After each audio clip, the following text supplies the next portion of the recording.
When I got involved with Good Shepherd, we had originally got involved with it as a business to support the community. And I came down and I was introduced to a young girl that was 12 years old. And at the time, my daughter was 12 years old. And this girl was living on the street. She was still going to school.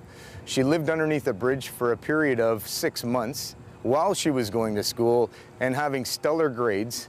And the reason she lived under a bridge, because she had nowhere to go. She was living at home with her mother, who had a live-in, who was abusing her, and she ran away from that. And it struck me that a 12-year-old would actually have to be dealing with something like that.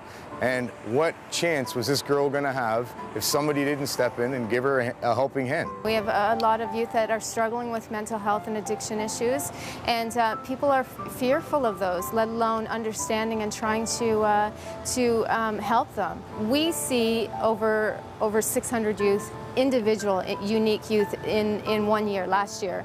And several of those are struggling with mental health. At our Brennan House program, which is a close connection to Notre Dame, 87% of the youth that went through there last year had significant mental health issues. And they come from Notre Dame. A lot of those kids do.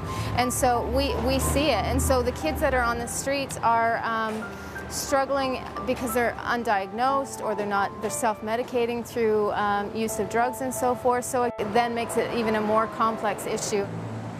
Good Shepherds in the community at all different levels. We're involved with youth services and women's services.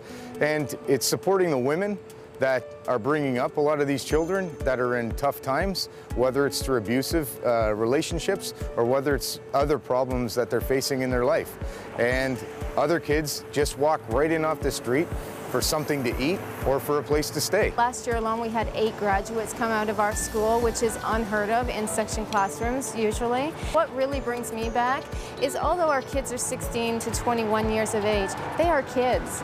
Regardless of how many tattoos they have or how many piercings or whatever it may be, they are kids, and they have lived life beyond what any of us can imagine if we have not experienced what they have. And so I think we need to allow that to happen and give them a safe place in order to do that, and that's what Notre Dame does. This is something that can't be done by one company, can't be done by one individual. It's companies like Pearson Dunn Insurance who've come in and they've supported through multiple ways, through providing insurance and helping out with events and helping out with the support of income. It's organizations like the Good Shepherd that are absolutely imperative to the progress and the well-being of the city. The city of Hamilton would be a totally different place without the Good Shepherd. We have an amazing group of volunteers that work through Notre Dame and throughout Good Shepherd. And so we have volunteers that come in and do everything from serving meals to running programs to just hanging out with the kids. And those we couldn't do it without our volunteers. We have our shelter beds. We have 21 beds that we provide for kids between 16 and 21 years of age.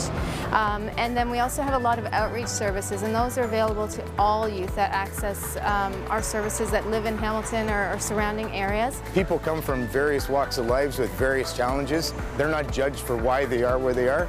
They are where they are, and Good Shepherd's there to help them move on to something better.